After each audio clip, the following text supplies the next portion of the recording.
Hello, this is Mr. Maximus Film, and I'm coming at you with the fourth album in the Pink Floyd discography that I'm doing in my series of Pink Floyd, reviewing their entire discography. And today we're, of course, doing the fourth one.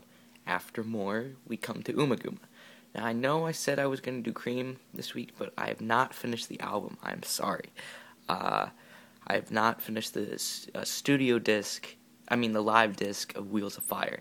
I've only listened to the studio disc this week, and I have not, because the studio disc is so good, I've replayed it numerous amounts of times, but the live disc, I've only played it once, and I do not have enough background and listenings to it for me to make a good stab at a review. But, so instead, it's been a while since I've done a Pink Floyd review, so that is what I'm doing today. It's Labor Day, and just doing this in my downtime. So this is released in 1969, Ummagumma, the strangest, most incohesive Pink Floyd album there is. This album does not flow at all. It does not flow. There's no trace of flow between the tracks in this album.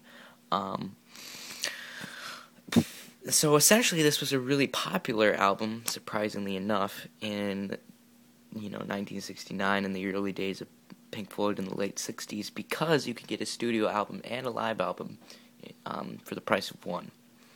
But the catch is that it's a really shitty studio album. Like, this is subpar. I would say that More is worse than this, but because of the live disc is so good, but the live disc still can't really make up for the fact that there's a whole 40 minutes worth of studio material that is subpar. There are some good moments that I will get into later, but the overall consensus of it leaves a really bad taste in your mouth.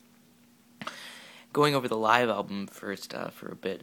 The live album, the songs are much longer. There's 3 songs from A Saucerful of Secrets and then 1 from Piper.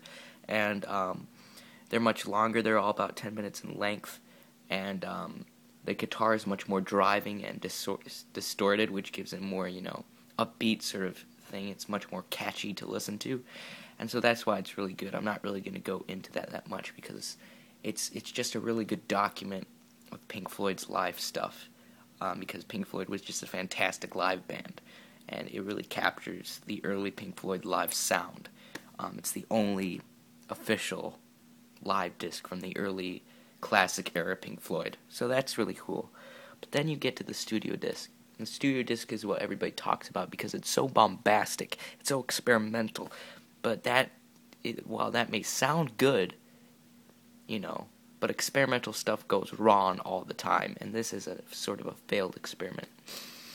So for those of you who don't know, it's essentially, the studio disc is essentially divided into 4 parts. Each band member gets half of the side of the album. So it starts with Richard Wright, then it goes to Roger Waters, then it goes to David Gilmour, and then Nick Mason. Now, the problem and there's no other band members. They don't collaborate at all on this album. It's all their separate pieces. And the problem with this is, what is Nick Mason going to do? You're giving him an entire half of the side of an album, which is a lot. That's 10 minutes to do whatever you want. What's he going to do? He only plays the drums. He can't create any sort of substantial melody. And that is what you see. There's no substantial melody in Nick Mason's piece, The Grand Vizier's Entrance Party, or whatever. There's no substance. It's kind of like Quicksilver. There's no real musical substance that grounds, the piece. So that's my qualm with Nick Mason's. But it starts out with Richard Wright, just this really bombastic, grandiose entrance, and then he gets into this neoclassical thing, which is really good because I really like classical piano. I play piano, and most of the stuff I play on piano is classical, and it's just this very peaceful, calm, sort of, but yet frantic at the same time, classical piece. But then he ruins it.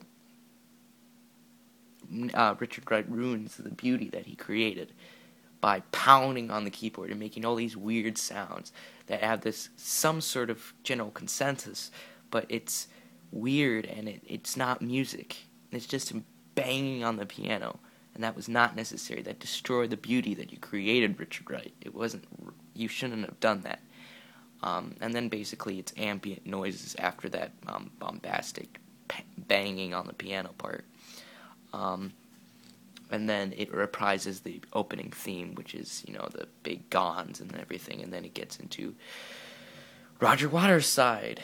And after you have that sort of bombastic ending, Roger Waters has another spark of beauty in this album, the 7-minute lawn, Grantchester Meadows. He's really beautiful. It's just him with the guitar, seeing, these double-tracked psychedelic vocals that are really sort of hypnotic and keep your attention throughout the entire thing. There's lots of bird sound effects. It's sort of like the cover, trees, leafy, naturey, folky sort of atmosphere, and that's really good. It goes on for 7 minutes, but then Roger Waters feels the need to destroy his beauty with the experimental sound effect piece, several species of small animals, blah, blah, blah, blah, blah. He destroys the beauty that he founded with that song, which is basically a bunch of bird noises and animal sound effects that sort of create this sort of dance beat. It's really weird, and it just leaves a bad taste in your mouth, finishing the first side of the album. Then David Gilmour is the saving grace. His fourth is probably one of the best pieces, lawn prog rock pieces I've ever heard. It's called The Narrow Way. And it starts the second side of the album. And it starts in with all these weird fading slide guitars and gets into this really nice, gentle acoustic piece. Sort of this folky, sort of mystical acoustic swirlings. And then it gets into the second part of The Narrow Way, which is just this overlaying riff that goes on throughout the entire thing and creates this psychedelic atmosphere, which then is sort of the transition into David Gilmour's only singing part, which is The Narrow Way Part 3, which is his very dramatic, sort of rambling singing about this weird situation that he's got himself in. And it's very good, but I think it can get a little droning after a while. It can get a little boring, but it's still very strong compared to what you've heard before with Richard Wright and Roger Waters. And so that ends, and so you're like, yes, finally we got a good song out of this album. But then you get into Nick Mason's part, which I said before has no substance. It begins with a flute, and then gets into this 7-minute improvisation. But it's not like a long drum solo either. The drum solo comes in like the last minute, and is this cool sort of rolling drum solo that actually gains my attention. But for the bulk of it, the bulk 6 minutes of it, is just weird tape loops of drums spliced in weird ways. It's just filler. It's pointless filler that goes on for way too long. And that's how you end the album. So it creates a very bad taste in your mouth. Very bad taste. And really makes this album obsolete because it ends on such a bad note. So, I believe I gave more 2.5 out of 5, and this one I'm going to give a 3 out of 5 because it has the live disc, which is really good, and David Gilmour's Narrow Way and Roger Waters' Grantchester Meadows are really good songs that are, do go on for a while and are very good. So, a lot of filler, a lot of weird experimentation, yes, but it's a very avant-garde in a bad way. And so that is Pink Floyd's Ummagumma, and I got that done with. And so, next week, I'm going to be reviewing Wheels of Fire by Cream, or, if you want to leave a comment and saying, do you want me to also review In Rainbows, or do you want me to continue Pink Floyd?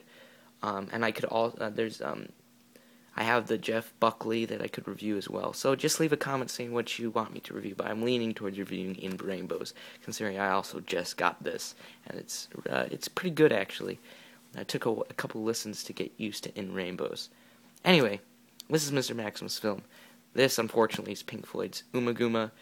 Don't listen to this. I'll see you later.